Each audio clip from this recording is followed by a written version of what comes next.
Bakıda IŞİD bayrağını dalğalandıran 3 gənclə bağlı yeni faktlar üzə çıxır. Məlum olub ki, onlardan biri Əbu Bəkir məscidinin imamı Qamət Süleymanovun yaxın qohumudur. Müxbirimiz İlkin Kərimov bugün mövzunu araşdırıb. Bakıda IŞİD terrorçularının bayrağını qaldıran şəxslərdən biri Ramil Quliyev, Əbu Bəkir məscidinin imamı Qamət Süleymanovun qaynıdır. Ramil də dindardır. Onun Hacı Qamətlə birlikdə olduğu ona köməklik etdiyi deyilir. Hacı Qamət kütləvi informasiya vasitələrinə bu məlumatı təsdiqləyərək qohumunun mitingdə IŞİD bayrağını təsadüfən qaldırdığını söyləyib. Ramil heç vaxt mitinqlərə getmir. Dostu onu mitinqə dəvət edib. Mən onunla söhbət etdim. Ramil mənə bildirdi ki, o yerdə Allah kəlamı yazılmış bayraq görüb və onu ayaq altından götürmək istəyib. Bu zaman polislər onu ərazidən kənarlaşdırıb.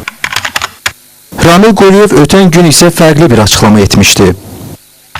Stadionda durub mitinqi izləyən zaman tanımadığım bir şəxs mənə bir bayraq verdi və dedi ki, bunu dalğalandır. Mən heç nə başa düşmədim və bayrağı açanda üstümə hücum çəkildiyini gördüm.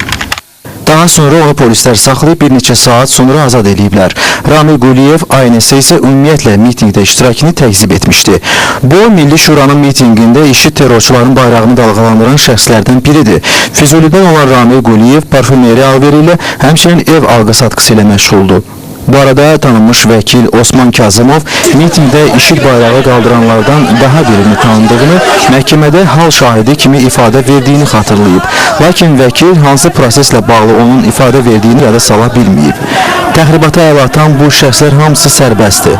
Bakı şəhər Baş Polis İdarəsinin mitinglə bağlı açıqlamasında deyilir ki, mitingdə ictimai asayişin və hüquq qaydasının kobud şəkildə pozulması hallarına yol verilməyib.